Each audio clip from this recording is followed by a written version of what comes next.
অনেকদিন পরে মনে হচ্ছিল কি একটা সুন্দর রেসিপি করি, যেটা দেখতেও সুন্দর আর খাতেও মজা, আর বাচ্চারা যাতে পছন্দ করে, এই জন্য ভাবলাম কি চকলেট দিয়ে রেসিপিটা করা যাক। যদিও রেসিপিটা আমি আগে একবার করেছিলাম, তারপরেও মনে হলো কি যে না আর একবার করা যাক। তারপরে যে সকাল সকাল সানিরে পাঠাই দিলাম চকলেট আনতে, তারপর ও চকলেট আনতে চলে গেল। তারপরে ও সুন্দর মতো ভিডিও করতে করতে দোকানের কাছে গেল। তারপর দেখো এই যে ট্রিটের এই চকলেট গুলো নিয়ে আসছিল।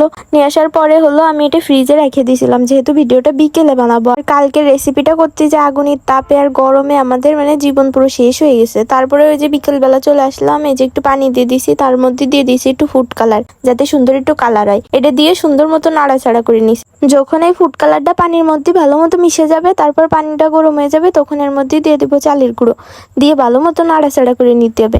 আর এটা কিন্তু বেশি একদম ঝুরঝুরেও করে ফেলা যাবে না, একটু নরম থাকলেই ভালো হয়। আমি এই রেসিপিটা বানাচ্ছিলাম আর ওরা সবাই আমার পেছনে বসেছিল। যাই হোক, এই যে সুন্দর মতো নাড়াচাড়া করে নিলাম। তারপর একটা প্লেটের উপর এটা ঢালে নিতে হবে না। এটা যখন এইভাবে নাড়াচাড়া করতেছিলাম, তখন মাইশা আমার বললো যে ফুপি আমার হাতে একটু দাও তো, আমি একটু খাইয়ে দেখি। এর ভিতরে শুধু ছিল লবণ আর ফুড কালার আর ওই চালের গুঁড়ো। তারপরেও আমি ওর হাতে একটু দিয়ে দেখলাম, দেখো রিয়াকশন।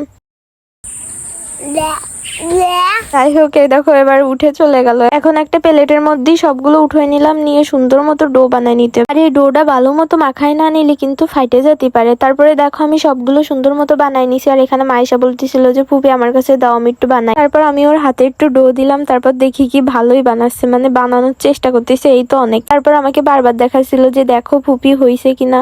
তারপর বললাম যে অনেক সুন্দর হয়েছে, তুমি আর একটাও বানায় না, এগুলো রেখে দাও। তারপরে ওই যে সুন্দর মতো রেখে দিল। তারপরে এখন এগুলো বল বল বানায় নেওয়ার পরে কাঁটা চামচ দিয়ে চারিকোণে একটু দাগ দাগ দিয়ে দিলেই হয়ে যাবে। তারপরে এই যে সুন্দর করে সবকিছু বানানো শেষ। সবাই আমাকে হেল্প করছিল, সানিও ছিল এখানে। তারপরে এই যে এখানে একটা পাত্রের ভিতর দিয়ে সুন্দর করে পানির উপর এইগুলো বসাই দিলাম ভাপে। তারপরে এটা আস্তে আস্তে হচ্ছিল। তারপরে লেবুর পাতা ছিঁড়ে নিয়ে আসলাম। তারপর এটা চুলা থেকে নামিয়ে নিতে হবে একটু পরেই। দেন দেখো এটা কত সুন্দর দেখা যাচ্ছে। জিনিসটা একটু কালারফুল আর ভেতরে চকলেট হয়, বাচ্চারা কিন্তু এটা অনেক পছন্দ করবে, অনেক পছন্দই করছিল। তারপরে এই যে এটা আমি নামিয়ে নিলাম। তারপর এর উপর দিয়ে দেবো আগের থেকে এনে রাখা লেবুর পাতাগুলো। তারপর দেখো এটা একদমই কমলা লেবুর মতো লাগছে। আর দেখো মাইশার রিয়াকশন।